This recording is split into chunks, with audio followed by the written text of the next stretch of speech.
Hello and welcome to the short Vort on Parshas Vayeshev. This week's edition is entitled "The Butcher, the Baker, and the Alcoholic Drinks Maker," and that is because in Shevii, in Perek Mem, we have the story of Yosef interpreting the dreams of the Sar HaMashkim and the Sar HaOfim. So they were placed, the heads of the baking and the head of the drinks, the cupbearer, they're placed in the prison of the Sar HaTabachim, the butcher, and Yosef was in charge there. And Yosef recognized that these two men were in a foul mood, something they were sad or disappointed, and he took the initiative and he asked them what's wrong. And that's one reason why he became the king, the assistant to the king, the vice ruler of Egypt, because he took an interest in other people. We also see that Moshe Rabbeinu, he became a leader. One of his aspects was that when he saw the burning bush, he saw it and then he took steps to investigate it. He just didn't leave it alone. A lot of people just be passive. Both of these people, it says in the pasuk Vayar, and that was a step for them for the leadership role for Yosef and for Moshe. Back to the Sar HaMashkim and the Sar HaOfim.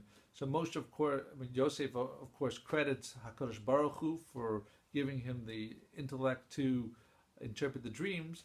But I'd like to share something adapted from Reb Nissan Alpert on the Sidra, on his explanation, where you can see some rationale, like why the Sar HaMashkim was reestablished to his leadership position, and the Sar HaOfim was beheaded.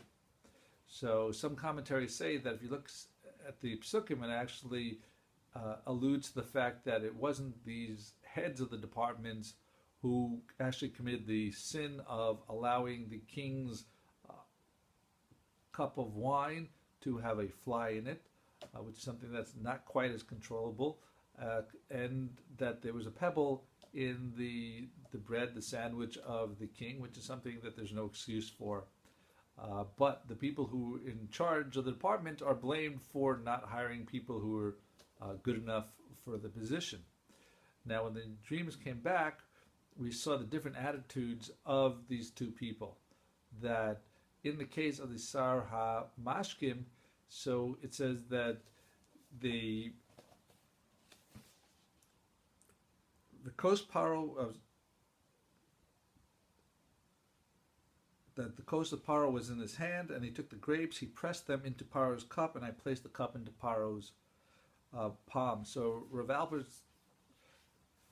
explains that that he was having a charata, he was regretting what he did, and he was willing to be subservient to ingratiate himself back into the king that he loved, or at least worked for.